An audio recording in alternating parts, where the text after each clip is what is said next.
question was asked, Drew, how do we actually market and sell without it being wrong? How do we keep integrity while doing this as a believer or just as a business owner who doesn't want to make people feel sleazy? Like we all know that car salesman that you don't want to go to, Al Bundy.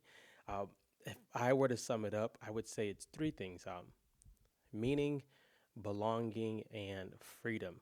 So I'm pulling this from scripture. That's where I get a lot of my content ideas from, a lot of my principles from. So I'm going to teach you it today, and potentially it should help you. If you think about making content, communicating whatever you sell in a way where it's helping people or it's serving people, then you're gonna do good business. If you think of it as I just need to get a quick sell or get over on this person, then of course that's what's gonna come across, and people are gonna sense that through your content or just how your energy is. People can sense when you're doing something just to get a dollar. It's not wrong to make money when when that is placed above the person who you're serving, and you're thinking, I need to get this dollar no matter what. Then that's when it becomes bad. So the first one is meaning. Everyone wants meaning. That's the desire to feel alive. Like, why am I doing this? What am I doing this for? We often hear people at times say they're searching for the meaning of life. People want to know why. They want to feel alive. So if your product or your service helps someone feel that they have more meaning in life, that's something that you want to communicate. Let's take it for example, a fitness instructor. They help people find meaning in life by loving themselves again, maybe by some form of weight loss or some goal. Let's take a hairdresser or a barber. They help people feel better in some cases. But if you want to go deeper, someone like a therapist or maybe like a coach or a consultant can help people come back to their true identity just by becoming sometimes a sounding board, bringing a whiteboard out, or helping people uncover what's been hidden by the enemy or various things. So, any offer could help someone uncover what's happening. I believe some industries just do it a whole lot better. Right? I think therapy is great. I also think therapy can be dangerous. If it's something where your therapist makes you depend on them for everything, then that's codependency, and that's not good. So it's a scripture in Ecclesiastes. It's Ecclesiastes 3:1, and it talks about God places eternity in our hearts. There's something inside of all of our hearts that's asking, why am I here? Um, why do I matter? And it goes further to think when the people do businesses, is this product gonna give me some sense of purpose? What is this gonna help me do? What I do is helping people, business owners, communicate clearly so that people want to listen. If someone can listen to you because you're communicating clearly, your product or your service may be able to help them in some way in their life. If that's getting more money, getting more time away so they can be with their kids, if it's being able to lock in with another company, it can be whatever. But what does your product help this person do? If I were to sum it up into a question, is it helps people. Your product has to help people connect to their why. So the first desire every human being has is meaning. They want to know, why am I here? Why does this product matter? So if you're going to communicate, think about putting that into your content, your podcast, your speeches, whatever you do. You had to figure out, does my product help people have meaning? Relationship coaches are great at this. Um, you can say sometimes AI products of some sort because it helps people feel that they're in the game again. That can get tricky, but that's one. The second one is belonging. This is one that I see with communities a lot. People want to be a part of something that's bigger. That's meaning also, but they want to be a part of something that's going to make them feel that they're a part of a bigger goal, a bigger reason, a bigger calling. I believe before it became a cult, that CrossFit had nailed that. Right, they had people working out together, sweating together, talking together, and it was something that I believe kind of mimicked Acts chapter 2 where they had all things in common. Now, what I believe happened after that is it just became like a legit the CrossFit game. It became something that I don't think it was intended to be in the beginning, which can happen. But people want to know that I'm belonging with your product, or if you have a community, talking about your community in a way where this person comes in and now they are a part of a squad, a team that's doing something for the greater good of man and themselves. People want to be a part of that. People want to belong. The scripture in 1 John 4:19 says, we love because he first loved us. People want to also know that I feel seen and I feel safe. Is this product or this service going to make me feel that I'm doing something that's a scam, right? It's a company starts with a Herbalife.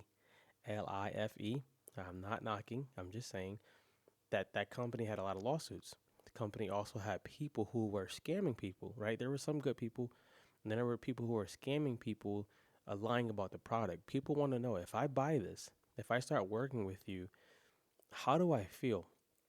Do I feel safe? Like, do I feel that what you're giving me is safe, right? Is it unethical? Is it illegal? Right? When we give people content plans to help them have a content engine so that they can keep producing content without being on the hamster wheel, we make sure that they feel that it's safe. They're not doing anything illegal. It's not unethical. It's not wrong. But the bigger part is the belonging part. People want to feel seen. Am I just a number in your program? Am I just one of the few? We we've seen Jesus teach thousands and masses and do mighty work. We also seen him do small groups, 12, which was the 12 disciples. We saw him do a semi-private or a VIP group, which was 3 of them. And then we also seen him do times where it was just him and somebody else. So I think all of that is, you want to ask, does my product help somebody feel seen, and how do I communicate that? A good way for coaches to communicate that is, instead of just saying, you got 4 Zoom calls this month, we have 4 live calls so you never feel that you are alone in this journey with a small group so that you have attention. You want to communicate it so clearly that people feel that they have meaning. This product is going to give them some meaning. This product or service is going to make them feel like they belong. And you want to do it without lying. Because if you lie, they're gonna they're gonna find out, and you shouldn't be lying. So the third one is a freedom, the desire to have control over their life. Back in the day, and some gyms do this now, where they lock you into like a year contract. A gym that has mastered probably sales and marketing is probably Planet Fitness. Month to month plan, so you can cancel whenever you want, and then they don't make the canceling hard, which makes you feel, if I want to go back, that's who I'm going to go back to. So people don't want to be controlled.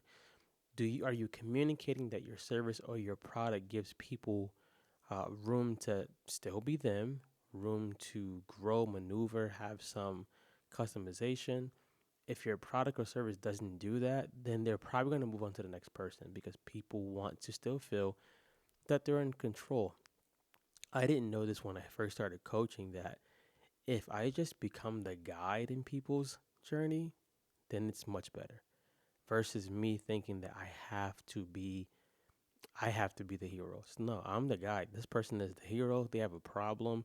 They come to be the guide. I'm going to give them a plan. I'm going to call them to action to execute that plan. And if they execute that plan, they're going to see results. But I'm just the guide. And has helped me a lot with even content and communicating offers. I'm not hard selling.